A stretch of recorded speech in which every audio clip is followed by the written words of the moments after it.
আমরা ধিক্কার জানাই, পুলিশের এই আতঙ্কে আমরা ধিক্কার জানাই, মুখ্যমন্ত্রী পুলিশকে আমরা ধিক্কার জানাই। শেষ লড়াইটা কিন্তু লড়ে যাবো, শেষ লড়াই কাকে বলে রাজ্যের মানুষ থেকে যাবে। আমরা এক একটা মাস্টারটা সূর্য ট্রেন জেনারেল করে, আমরা এক একটা মাস্টারটা সূর্য ট্রেন রক্ত ঝরাতে জানি। মুখ্যমন্ত্রী তো অনেক কথাই বলছেন, মুখ্যমন্ত্রী বলছেন পুষিয়ে দেবো, মুখ্যমন্ত্রী বলছেন স্বেচ্ছায় শ্রম দিন।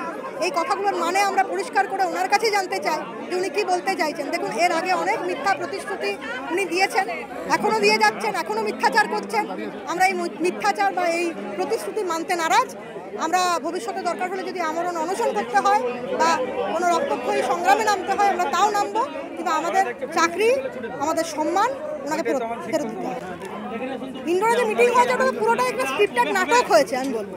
ওখানে উনি ঠিক করে এসেছিলেন উনি কি বলবেন, আর আমাদের পক্ষ থেকে, আমাদের যোগ্য শিক্ষক শিক্ষিকাদের পক্ষ থেকে যারা ওখানে ছিল তারা যে কেন অত নমনীয়ভাবে ওনাদের সাথে কথা বললো আমরা জানি না, বুঝতে পারিনি। পরবর্তী ক্ষেত্রে ওনাদের সাথে কথা বলেও কোনো সদুত্তর পাইনি। ওখানে ওনার চোখে চোখ রেখে প্রশ্ন করা উচিত ছিল যে আপনি যদি এতই মানবিক, এতই আপনার সহৃদয়তা, তাহলে আপনি কেন এতদিন পর্যন্ত যোগ্য আর অযোগ্যদের তালিকা সুপ্রিম কোর্টে প্রকাশ করেননি? না, অনেক অযোগ্যরা ঢুকেছিল, কারণ মুখ্যমন্ত্রী যেখানে নিজে দাঁড়িয়ে বলছেন যে যোগ্যদেরটা আগে দেখে নি, অযোগ্যদেরটা পরে দেখব, সেখানে তো অযোগ্যরা ঢুকবে, এটাই স্বাভাবিক।